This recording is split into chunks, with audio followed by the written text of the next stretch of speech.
Hello दोस्तों, कैसे हैं आप लोग। मैं आशा करता हूँ कि आप लोग स्वस्थ होंगे। ऐसे स्वस्थ रहिए, मस्त रहिए और मन लगा के पढ़ते रहिए। दोस्तों, आज की क्लास आप लोगों को बताने वाला हूँ पॉलिटिकल साइंस का सब्जेक्टिव क्वेश्चन, जिसका नाम है दोस्तों लोकतंत्र की उपलब्धियाँ। ये चैप्टर नंबर दोस्तों 4 है। तो आपको लोकतंत्र की उपलब्धियाँ का चैप्टर नंबर 4 का सब्जेक्टिव क्वेश्चन आज बताने वाला दोस्तों। तो वीडियो लास्ट तक देखिए और चैनल पर नया है तो चैनल को सब्सक्राइब कर लीजिए और वीडियो अच्छी लगती है तो वीडियो को लाइक कर दे, अपने दोस्तों के पास जरूर से जरूर शेयर करें। चलिए शुरू करते हैं आज की क्लास को। आज की क्लास के फर्स्ट क्वेश्चन लिखा है तो लोकतंत्र से आप क्या समझते हो। उत्तर लिखा है लोकतंत्र का अर्थ जनता का शासन होता है। लोकतंत्र का अर्थ क्या होता है? जनता का शासन। इसमें जनता के प्रतिनिधियों के माध्यम से शासन का संचालन किया जाता है। लोकतंत्र दो प्रकार के होते हैं, प्रत्यक्ष एवं अप्रत्यक्ष। लोकतंत्र क्या है? लोकतंत्र का मतलब होता है दोस्तों जनता का शासन। जहाँ जनता का शासन है वही लोकतंत्र है और लोकतंत्र द्वारा ही प्रतिनिधि के माध्यम से देश को शासन को चलाया जाता है। लोकतंत्र दो प्रकार के होते हैं, एक होते हैं प्रत्यक्ष, एक होता है अप्रत्यक्ष। ठीक है, चलिए बढ़ते हैं अगले क्वेश्चन की ओर। उसके बाद लिखा है तानाशाही सरकार में जनता अपने प्रतिनिधियों के कार्यों का सही मूल्यांकन नहीं कर पाती, स्पष्ट करे। उसके बाद उत्तर लिखा है दोस्तों तानाशाही सरकारें जनता के द्वारा चयनित नहीं होती। तानाशाही होता है दोस्तों वो जनता के द्वारा चयनित नहीं होती। वे जनता की आवाज़ को दबा कर रखती है। जनता में असंतुष्टि व्यक्त होती है। किसी तानाशाही सरकार की व्यवस्था का सही मूल्यांकन जनता नहीं कर पाता है। ठीक है, चलिए इसको स्क्रीनशॉट आप ले लेंगे। बढ़ते हैं अगले क्वेश्चन की ओर। उसके बाद लिखा है तो प्रत्यक्ष लोकतंत्र किसे कहते हैं। प्रत्यक्ष लोकतंत्र किसे कहते हैं? जिसमें जनता स्वयं शासन में भाग लेती है, प्रत्यक्ष लोकतंत्र कहलाते हैं। जिसमें जनता स्वयं शासन में भाग लेती है तो उसी को प्रत्यक्ष क्या कहते हैं? लोकतंत्र कहते हैं। ठीक है, और उसके बाद लिखा है दोस्तों लोकतांत्रिक सरकारें लोकप्रिय क्यों हैं। लोकतांत्रिक सरकारें लोकप्रिय क्यों हैं? उत्तर लिखा है इनके दो सबसे प्रमुख कारण हैं। पॉइंट नंबर 1, जनता को मौलिक अधिकार की प्राप्ति, और दूसरा है सरकार का चुनाव स्वयं जनता द्वारा होती है। इसीलिए लोकतांत्रिक सरकार लोगों के लिए लोकप्रिय होते हैं। ठीक है, उसके बाद लिखा है दोस्तों भारतवर्ष में लोकतंत्र कैसे सफल हो सकता है। उत्तर लिखा है दोस्तों आपका भारतीय लोकतंत्र विश्व का सबसे बड़ा एवं सफल लोकतंत्र है। ये जो दोस्तों भारत का लोकतंत्र का जो दोस्तों सबसे बड़ा और सफल लोकतंत्र दुनिया में, यहाँ और भी सफल हो सकता है यदि शिक्षा का समुचित प्रसार एवं आम जनता के बीच इसकी महत्ता की सजूदी पैदा की जाए। बोल रहा है ये और भी महान और बड़ा सफल हो सकता है जब तक जनता को पढ़ाई लिखाई और उसकी आम जनता के बीच इसकी महत्व क्या होती है राजनीति की, ये जागरूकता ना फैलाया जाए। अगर फैला दे तो और भी ये बड़ा और सफल हो सकती है। जनता की जागरूकता के विकास से ही भ्रष्टाचार पर लगाम लगाया जा सकता है। कार्यों में प्रगति भी इसी पर निर्भर करती है और कार्यों में जो रुकावटें आती है दोस्तों इसी की है कि जनता को सही तरह से राजनीतिक के बारे में, लोकतंत्र के बारे में समझदारी नहीं होती है। इसीलिए उसको जागरूकता करना बहुत ही ज़रूरी होता है। ठीक है, स्क्रीनशॉट आप ले लेंगे। बढ़ते हैं अगले क्वेश्चन की ओर। ठीक है, उसके बाद लिखा है लोकतांत्रिक शासन व्यवस्था में फैसले किस प्रकार लिए जाते हैं। उत्तर लिखा है दोस्तों आपका जब लोकतांत्रिक शासन व्यवस्था में कोई मांग उठाती है तब सरकार उचित मांग पर विचार करती है। संबंधित विभाग अथवा मंत्रालय द्वारा आवश्यक नीति अथवा कार्यक्रम बनाए जाते हैं। तत्पश्चात ऐसे कमेटी के समक्ष में विचार के लिए रखा जाता है। कमेटी के द्वारा पास होने के बाद नीतियों एवं कार्यों को लागू किया जाता है। ठीक है, कोई भी कानून तभी पास हो सकते हैं जब एक कमेटी बैठते हैं और जो जनता मांग करती है जो चीज़ को कि ये जारी होना चाहिए, वो मंत्रालय में क्या होती है, वो आवश्यकता नीति होती है और वह हम तत्पश्चात कमेटी बैठती है और समझौता करती है आपस में, और कमेटी द्वारा पास होने के बाद नीति क्या होती है, कार्यक्रम में जारी कर दिया जाता है। ठीक है, तो आपसे ये पूछा गया था कि लोकतांत्रिक शासन व्यवस्था में फैसले किस प्रकार लिए जाते हैं, तो इसी प्रकार लिए जाते हैं। ठीक है, चलिए उत्तर लिखा है दोस्तों, क्वेश्चन लिखा है आपका भारतीय लोकतंत्र के किन्हीं 4 गुणों का वर्णन के। भारतीय लोकतंत्र क्या है, इनके चारों गुणों को कह रहा लिखने के लिए। उत्तर लिखा है दोस्तों, भारतीय लोकतंत्र के 4 गुण इस प्रकार हैं। पॉइंट नंबर 1, भारतीय लोकतंत्र द्वारा कल्याणकारी राज्य की स्थापना की गई जिसमें सबों की अधिकतम भलाई होती है। दूसरा पॉइंट, जनता में राजनीतिक जागरूकता उत्पन्न होती है लोकतंत्र के अनुसार। और तीसरा पॉइंट लिखा है, भारतीय लोकतंत्र समानता का पोषण है। भारतीयों में जाति, वंश, रंग, धर्म, लिंग इत्यादि के आधार पर भेदभाव नहीं किया जाता है। कानून के समझ सभी नागरिक बराबर। कानून ये है दोस्तों कि सभी नागरिक क्या होते हैं, बराबर होते हैं। ये लोकतंत्र है हमारे भारत में। उसके बाद लिखा है, भारतीय लोकतंत्र में लोगों में राष्ट्रभक्ति की भावना विकसित होती है। ये सारे पॉइंट जो है दोस्तों आपका ये भारतीय लोकतंत्र के कारण है, यानी गुण है। ठीक है, चलिए स्क्रीन से लीजिए, बढ़ते हैं अगले क्वेश्चन की ओर। उसके बाद लिखा है दोस्तों आपका, भारतीय लोकतंत्र की किन्हीं 4 समस्याओं को लिखे। वो हो गया आपका दोस्तों गुण और समस्या को कह रहा है, 4 समस्याओं को लिखे। उत्तर लिखा है दोस्तों आपका पॉइंट नंबर 1, भारत में शिक्षा का अभाव है। भारत में क्या है, शिक्षा का सबसे बड़ा अभाव है, जिससे यहाँ की जनता अपने अधिकार और कर्तव्य के प्रति संचित नहीं रहती है। दूसरा लिखा है, हमारे देश में सामाजिक समानता की जगह जाति, धर्म, ऊंच नीच का भेद अधिक होता है। जाति के नाम पर वोट देते हैं, ये ऊंच नीच अधिक होता है क्योंकि उसमें शिक्षा व्यवस्था क्या है, अभाव है। अगर शिक्षा आ जाएगी तो सही से वो खुद समझ पाएंगे कि हम किनको वोट देंगे, जाति, धर्म, ऊंच नीच का भेद नहीं करेंगे। उसके बाद लिखा है, भारत की जनता मतदान के महत्व को नहीं समझ पाती है। किनको क्या देना है, किनको जिताना है, कौन हमारे लिए काम कर रहा है। ये उसके बाद लिखा है दोस्तों, भारत में आर्थिक समानता का अभाव है। आर्थिक समानता के बिना राजनीतिक स्वतंत्रता बेकार है। ठीक है, ये आपका ये सारे समस्या है। उत्तर लिखा है दोस्तों, लोकतंत्र में सत्ता का संचालन जनता का प्रतिनिधित्व द्वारा होता है। कैसे, ये लोकतंत्र में सत्ता के संचालन जो होता है जनता द्वारा, ये प्रतिनिधि द्वारा होता है। कैसे होता है, आपको ये पूछा जा रहा है। उत्तर लिखा है दोस्तों आपका, चुनाव में विभिन्न दलों द्वारा एक सदस्य को मैदान में उतारा जाता है। एक सदस्य क्या करता है, मैदान में उतारा जाता है, जिसमें जनता अपने पसंद के अनुसार प्रतिनिधि का चुनाव करती है। देख लीजिए, सबका चुनाव में विभिन्न दलों के लोग क्या करते हैं, एक एक प्रतिनिधि को खड़ा करते हैं और उस प्रतिनिधि में जनता अपने मनपसंद प्रतिनिधि को चुनते हैं, जो इनका नेतृत्व संसद अथवा विधानसभाओं में करते हैं। और इसका नेतृत्व करते हैं जो जनता उस दलों में से एक व्यक्ति को चुनते हैं, तो वही क्या करते हैं, संसद अथवा और विधानसभा में नेतृत्व करते हैं लोगों के लिए। इस प्रकार परोक्ष रूप से जनता ही अपने लिए अपने प्रतिनिधि के माध्यम से सरकार का गठन करती है। ठीक है, ये लोकतंत्र हमारे लोकतंत्र में अधिकार है। तो इस तरह लोकतंत्र में सत्ता संचालन जनता के प्रतिनिधि से ही होता है। ठीक है, चलिए बढ़ते हैं अगले क्वेश्चन की ओर। उसके बाद क्या है, तो लोकतंत्र की सबसे बड़ी कमी क्या है। लोकतंत्र की सबसे बड़ी कमी क्या है। उत्तर लिखा है दोस्तों आपका, लोकतंत्र में लिए गए फैसले विभिन्न स्तर से होकर गुजरता है, जिसमें काफ़ी समय बर्बाद हो जाता है। लोकतंत्र फैसले जब लिए जाते थे विभिन्न स्तरों से होकर गुजरता है, इसमें समय लग जाता है और समय की बर्बादी हो जाती है। कभी कभी तो इस प्रक्रिया में इतना समय लग जाता है कि वह निर्णय अप्रशासनिक हो जाते हैं। भारतीय लोकतंत्र में दलगत बुराइयों बढ़ गई है। यही दलगत बुराइयों क्या होती है, बढ़ गई है लोकतंत्र में। उसके बाद लिखा है दोस्तों, लोकतांत्रिक व्यवस्थाएं किस प्रकार अनेक तरह के सामाजिक विभाजनों को संभालती है, उदाहरण के साथ बतावे। उत्तर लिखा है दोस्तों आपका, लोकतंत्र में सामाजिक आर्थिक विषमताएं जैसे ऊंच नीच, गरीब अमीर, स्त्री पुरुष आदि मौजूद होते हैं समाज में। इनके बावजूद लोकतंत्र में व्यक्ति को बराबरी का अधिकार नहीं होता। विकास का समान अवसर देता है। कमजोर वर्ग को विकास के लिए आरक्षण और विशेष सहायता एवं सुविधा देकर विषमता को कम करने की कोशिश करता है।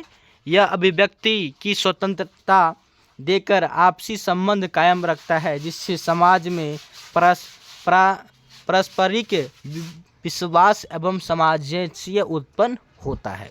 ठीक है, चलिए समझेंगे सारे क्वेश्चन का आप स्क्रीनशॉट लेते जाइए। चलिए बढ़ते हैं अगले क्वेश्चन की ओर। उसके बाद लिखा है दोस्तों, लोकतंत्र किस प्रकार के लोगों के लिए उत्तरदायी है। लोकतंत्र दोस्तों किस प्रकार लोगों के लिए उत्तरदायी है, अपना विचार स्पष्ट करें।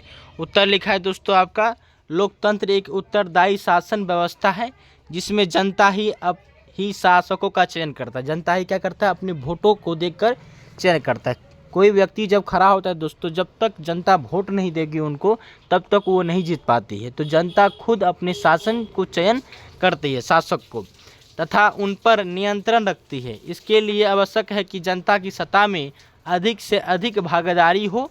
लोकतंत्र में ऐसी व्यवस्था की जाती है कि शासक जनता की आरक्षणों और आवश्यकताओं का ध्यान रखे। लोकतांत्रिक शासन व्यवस्था में निर्णय लेने में भले ही देर हो, लेकिन गलत निर्णय ही संभावना कम रहती है। इससे लोकतांत्रिक शासन व्यवस्था और भी मजबूत और उत्तरदायी बन जाती है। कह रहा है कोई भी फैसला ले तो एक बार न एक बार जिनको जनता चुनती है, जिस नेता को चुनती है, वो नेता जब कोई फैसला लेता है तो एक बार न एक बार जनता को पूछ लेना चाहिए क्या सही है क्या गलत है। इससे निर्णय देर से ही हो मगर गलत निर्णय की संभावना कम होती है। ठीक है, चलिए बढ़ते हैं अगले क्वेश्चन की ओर। उसके बाद लिखा है, लोकतंत्र जनता के द्वारा तथा जनता के लिए शासन है। कैसे? यह लोकतंत्र से आप क्या समझते हैं? उत्तर लिखा है दोस्तों आपका, लोकतंत्र शासन का वह रूप है जिसके शासन की संपूर्ण शक्ति जनता में निहित रहती है। दूसरे शब्दों में लोकतंत्र उस शासन व्यवस्था को कहते हैं, लोकतंत्र उस शासन व्यवस्था को कहते हैं जहां जनता शासन कार्यों में प्रत्यक्ष या अप्रत्यक्ष रूप से भाग लेती है। शासन जनता की इच्छा तथा आकांक्षाओं के अनुरूप संचालित होता है, अर्थात लोकतंत्र जनता द्वारा संचालित जनता का एवं जनता के लिए ही शासन है। और बोल रहे दोस्तों, जब तक ये लोकतंत्र तभी चलता है, कोई भी शासक तभी आता है जब ये जनता चाहते हैं। तो लोकतंत्र में इतना अधिकार जनता को है कि वो स्वयं किसी नेता या किसी आदमी को चुन सके और अपना शासक बना सके। ठीक है, देश को सेवा के लिए देश को उन पर छोड़ दे ताकि तुम सेवा करो। ठीक है, ये किस रूप से है? जनता को अधिकार है आपका प्रत्यक्ष और प्रत्यक्ष रूप से। ठीक है, चलिए बढ़ते हैं अगले क्वेश्चन की ओर।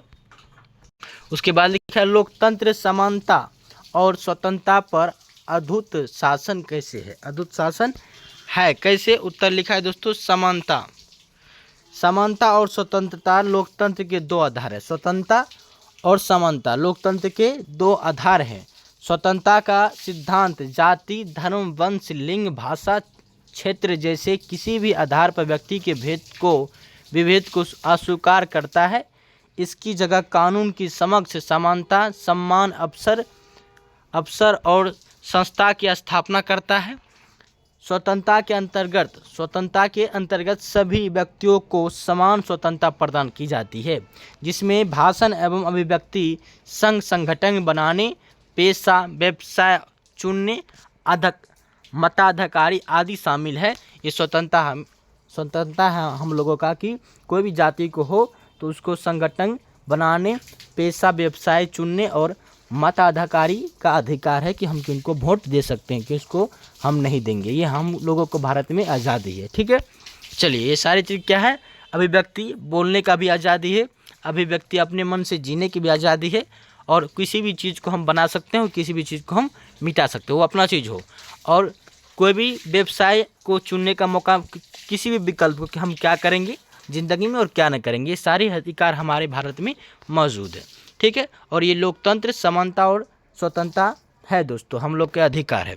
ठीक है, उसके बाद लिखा है दोस्तों, लोकतंत्र सर्वोत्तम शासन प्रणाली है कैसे? कह रहा है लोकतंत्र सर्वोत्तम शासन प्रणाली है कैसे? लोकतंत्र सर्वोत्तम शासन प्रणाली है क्योंकि यह जनमत पर आधारित शासन प्रणाली है। कह रहा है ये लोकतंत्र एक ऐसा सर्वोत्तम शासन प्रणाली क्योंकि ये जनता के मन पे आधारित है, उसकी मत पे आधारित है।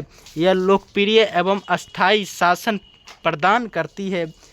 यह व्यक्ति की गरिमा में वृद्धि करती है। व्यक्ति की गरिमा में क्या करती है? वृद्धि करती है। और इसमें मतभेदों में समानने की संभावना रहती है। ठीक है, चलिए बढ़ते हैं आगे। उसके बाद लिखा है तो लोकतंत्र में मुख्य आकर्षण बिंदु क्या है? लोकतंत्र में मुख्य आकर्षण बिंदु क्या है? उत्तर लिखा है दोस्तों आपका, प्रत्येक लोकतांत्रिक सरकार अपनी जनता को कुछ मौलिक अधिकार जैसे समानता का अवसर, व्यक्ति की स्वतंत्रता, व्यक्ति की गरिमा इत्यादि प्रदान करता है। प्रत्येक लोकतंत्र सरकार जो रहती है दोस्तों, वो जनता को कुछ मौलिक अधिकार प्रदान करता है। मौलिक अधिकार में समानता का अवसर प्रदान करता है कि सारे जितने भी भारत में लोग हैं वो सारे एक जैसे हैं, एक समान है। दूसरा, व्यक्ति की स्वतंत्रता, व्यक्ति की स्वतंत्रता है कि वो कुछ भी बोल सकता है, वो कुछ भी चुन सकता है, वो कुछ भी कर सकता है। उसके बाद व्यक्ति की गरिमा है, और यही सारे चीज़ प्रदान करती है जनता को नेता। यही लोकतंत्र के आकर्षण का मुख्य बिंदु है कि मौलिक अधिकार। ये मौलिक अधिकार को आप कह सकते हो लोकतंत्र के आकर्षण बिंदु, क्योंकि हमें मौलिक अधिकार ये देती है कि बोलने की अवसर देती है, क्या हम बोल सकेंगे, क्या नहीं बोलेंगे, हम किसको चुनेंगे, किसको नेता बनाएंगे, हम कौन सा विकल्प चुनेंगे, ज़िंदगी में क्या करेंगे और कहाँ जाएंगे, ये सारे चीज़ आज़ादी है। तो ये आप बोल सकते हैं कि मौलिक अधिकार जो है, मौलिक अधिकार मतलब होता है अपना अधिकार। तो मौलिक अधिकार जो होते हैं इसी को कह सकते हैं कि लोकतंत्र के आकर्षण बिंदु जो है ये मौलिक अधिकार ही है। ठीक है, चलिए उसके बाद लिखा है दोस्तों, लोकतंत्र की सबसे बड़ी विशेषता क्या है? लोकतंत्र की सबसे बड़ी विशेषता, सरकार का संचालन जनता द्वारा चुने गए प्रतिनिधियों के माध्यम से ही होता है। सरकार का अगर सरकार चल रही है तो जनता के द्वारा चुने गए जो प्रतिनिधि है उसी के वजह से सरकार चलती है, एवं नागरिकों को मौलिक अधिकार प्राप्त होते हैं। और नागरिकों को लोकतंत्र में क्या होती है? मौलिक अधिकार प्राप्त होती है। ठीक है, उसके बाद लिखा है तो अल्पमत से आप क्या समझते हैं? अल्पमत से आप यह क्या समझते हैं या क्या अभिप्राय है? जब चुनाव में राजनीतिक दल को इतना वोट न मिले, पता कि जब चुनाव में राजनीतिक दल को इतना वोट नहीं मिल पाता है कि वह सरकार का निर्माण कर सके, तो उस स्थिति को अल्पमत कहते हैं। सही समझ लीजिए कि अल्पमत किसे कहेंगे। तो मान लीजिए किसी प्रतिनिधि खड़ा है, मान लीजिए उदाहरण के लिए बीजेपी और कांग्रेस खड़ा है। अगर बीजेपी को ज़्यादा वोट मिला और कांग्रेस को कम मिला, और इतना नहीं, कांग्रेस को इतना ना मिला कि वो सरकार बना पाए और बीजेपी को इतना मिला कि सरकार बना पाए, तो कांग्रेस को ही इस स्थिति में, जो कांग्रेस को वोट नहीं मिला और सरकार कांग्रेस नहीं बना पाती है, तो इसी स्थिति को कहा जाता है अल्पमत। क्या कहा जाता है? अल्पमत कहा जाता है। तो यहाँ साफ साफ लिखा है, जब चुनाव में राजनीतिक दल को इतना वोट ना मिले, किसी भी राजनीतिक दल को इतना वोट ना मिले कि वो सरकार बनाने में सक्षम ना हो, तो उसी स्थिति को, उसी परिस्थितियों को अल्पमत कहेंगे। ठीक है, चलिए समझेंगे दोस्तों, इसको आप स्क्रीनशॉट लीजिए। बढ़ते हैं आगे। उसके बाद लिखा है तो प्रेस की स्वतंत्रता क्यों आवश्यक है? प्रेस की स्वतंत्रता क्यों आवश्यक है? उत्तर लिखा है दोस्तों आपका, प्रेस के माध्यम से ही जनता अपने द्वारा चुने गए प्रतिनिधियों एवं सरकार के क्रियाकलापों के बारे में जानकारी प्राप्त होती है। जब मीडिया वाला, ये जो तो मीडिया वाला जो तो आपको हमारे भारत के चौथा खंबा होता है। चौथा खंबा कौन होता है? तो ये मीडिया वाला होता है। मीडिया वाला के द्वारा ही हमारे वो जो जनता है दोस्तों, जो अपने प्रतिनिधि, मनपसंद प्रतिनिधि को चुना है और जिताया है, उसके बारे में मीडिया के द्वारा, या प्रेस के द्वारा, या पेपर के द्वारा, खबरों के द्वारा ही जान पाती है। तो वो क्या कर रहे हैं, क्या नहीं कर रहे हैं सरकार, जो जिस सरकार को, जिस प्रतिनिधि को हमने चुना है, उसके बारे में सही से जान पाते हैं। किसके द्वारा? प्रेस या मीडिया या पेपर के द्वारा प्राप्त करती है। यदि वह स्वतंत्र नहीं होगा, अगर वो इस बात से स्वतंत्र नहीं है कि वो काम नहीं कर रहा, तो यही सही सूचना जनता तक नहीं पहुंच पाएगी। अगर वो स्वतंत्र नहीं होगा, प्रेस अगर स्वतंत्र नहीं होगा, तो सही बात जो प्रतिनिधि को जनता ने चुना है उसके बात जनता तक नहीं पहुंच पाएगी कि वो नेता कैसा है। तो इसीलिए ये जो होता है दोस्तों, प्रेस की स्वतंत्रता क्यों आवश्यक? इसीलिए आवश्यक है क्योंकि जनता तक सारे बात प्रतिनिधि का, यानी जो प्रतिनिधि को जनता ने चुना है, उस प्रतिनिधि के कामों को, उस प्रतिनिधि के बातों को जनता तक पहुंच पाए। इसीलिए प्रेस को स्वतंत्र होना जरूरी होता है। ठीक है, चलिए उसके बाद लिखा है विशेषता अधिकार क्या है? उत्तर लिखा है जब किसी व्यक्ति या व्यक्ति समूह को जन साधारण की तल अधिक या अधिकार या महत्व प्रदान किया जाता है तो उसे विशेष अधिकार कहा जाता है। ठीक है, चलिए उसके बाद लिखा है दोस्तों आपका, देखिए उसके बाद लिखा है स्वतंत्र एवं निष्पक्ष चुनाव से आप क्या समझते हैं? कह रहा है स्वतंत्र एवं निष्पक्ष चुनाव से आप क्या समझते हैं? उत्तर लिखा है दोस्तों चुनाव की वह प्रक्रिया जिसमें चुनाव बिना किसी दबाव, पैसे एवं दुष्प्रयोग और आपराधिक छवि के लोगों के सहयोग से संपन्न न हो एवं निष्पक्ष चुनाव कहलाती है। कह रहा है चुनाव का वह प्रक्रिया जिसमें चुनाव बिना किसी दबाव, पैसे एवं दुष्प्रयोग एवं अधिकारियों छवियों के लोगों के द्वारा संयोग से संपन्न न हो पाए एवं निष्पक्ष चुनाव ही कहलाती है। उस चुनाव को निष्पक्ष चुनाव कहलाती है। भारत में इसकी जिम्मेवारी चुनाव आयोग की है और उसकी जिम्मेदारी क्या है? चुनाव आयोग की है कि निष्पक्ष चुनाव ना हो, ये चीज़ से सारे चीज़ बचे रहे और सही से समक्ष और अच्छी व्यवस्था रूप से चुनाव हो। ठीक है, चलिए उसके बाद आगे बढ़ते हैं। उसके बाद लिखा है प्रत्यक्ष प्रजाति तंत्र एवं अप्रत्यक्ष प्रजाति तंत्र में अंतर स्पष्ट करें। उत्तर लिखा है दोस्तों प्रत्यक्ष प्रजाति तंत्र में जनता शासन कार्यों में सीधे भाग लेती है। अप्रत्यक्ष प्रजातंत्र शासन का वह रूप है जो जनता के प्रतिनिधि द्वारा चलाया जाता है। ठीक है, उसके बाद लिखा है सिविल सोसाइटी क्या है? सिविल सोसाइटी क्या है? उत्तर लिखा है दोस्तों आपका सिविल सोसाइटी का अर्थ है गैर सरकारी संगठन जैसे सहकारी, व्यवसायी एवं कर्मचारी संगठनों के तथा अपने व्यवस्थित संस्थानों जैसे राज्य एवं परिवार के बीच एक कड़ी मेहनत करते हैं। सिविल सोसाइटी राज्य के शक्तियों पर नियंत्रण रखने, लोगों को लोकतांत्रिक तरीकों से जागरूक बनाने एवं मानव अधिकार की रक्षा करने, भ्रष्टाचार को समाप्त करने इत्यादि के लिए कार्य करते हैं। कौन ये करते हैं? सिविल सोसाइटी का अर्थ ही होता है गैर सरकारी संगठन, जो इसके अंतर्गत आते हैं कि वो सही से मानव अधिकार की रक्षा कर सके, भ्रष्टाचार को ख़त्म कर सके, लोगों को लोकतांत्रिक तरीकों से जागरूक कर सके। ये सारे काम गैर सरकारी संगठन की होती है जिसको आप कहेंगे, क्या कहेंगे? Civil society. ठीक है, उत्तर लिखा है उसके बाद लिखा है दोस्तों उत्तरदायी एवं वेद शासन किसे कहेंगे? उत्तरदायी शासन और वेद शासन आप किसे कहेंगे? लिखा है वयस्क मताधिकारी के आधार पर चुने गए सरकार जो जनता के प्रति उत्तरदायी हो वैसी शासन व्यवस्था को वेद एवं उत्तरदायी शासन कहते हैं। ठीक है, तो उत्तरदायी एवं वेद शासन उसे कहेंगे जब वयस्क मताधिकारी के आधार पर कोई भी सरकार जब चुने जाते हैं जनता के प्रति क्या होते हैं? उत्तरदायी हो वैसे शासन को ही आप क्या कहेंगे? वेद शासन या उत्तरदायी शासक। ठीक है, चलिए बढ़ते हैं आगे। देखिए उसके बाद लिखा है तानाशाही सरकारों की आर्थिक प्रगति तीव्र होती है क्यों? उत्तर लिखा है दोस्तों आपका लोकतांत्रिक सरकारों के ठीक विपरीत जिसमें किसी भी विषय में निर्णय एक ही व्यक्ति द्वारा लिया जाता है, जनता के हितों की उपेक्षा करके सारा ध्यान तीव्र आर्थिक प्रगति पर होता है। यही कारण है कि तानाशाही सरकारों की आर्थिक प्रगति तीव्र होती है। ये प्रगति उपेक्षाकृत कम टिकाऊ है। उसके बाद लिखा है भारत एक धर्मनिरपेक्ष देश है कैसे? बहुत ही विवेक क्वेश्चन दोस्तों कि भारत एक धर्मनिरपेक्ष देश है कैसे? उसके बाद लिखा है दोस्तों को उत्तर भारत में धर्म के आधार पर कोई भेदभाव नहीं होता है। धर्म के आधार पर भारत में कोई भेदभाव नहीं किया जाता है।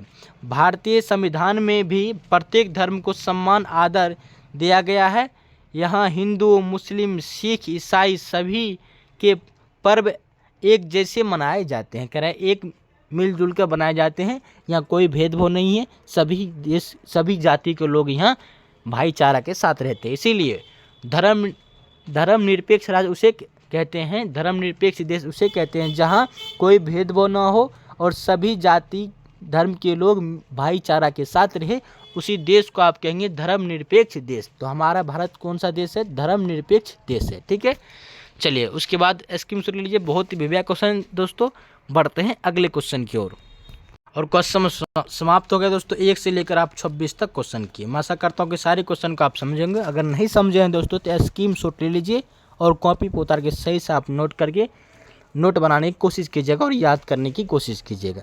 ठीक है, चलिए आज के लिए इतना ही। अभी तक हमारे चैनल पर आप नए हैं तो चैनल को सब्सक्राइब कर ले, और वीडियो आपके लिए थोड़ा भी यूजफुल बना हो तो वीडियो को लाइक कर देंगे, अपने दोस्तों के पास ज़रूर से ज़रूर शेयर करेंगे। चलिए आज के लिए इतना ही, मिलते हैं अगली वीडियो के साथ, अगले सोच के साथ। तब तक के लिए जय हिंद दोस्तों, जय हिंद।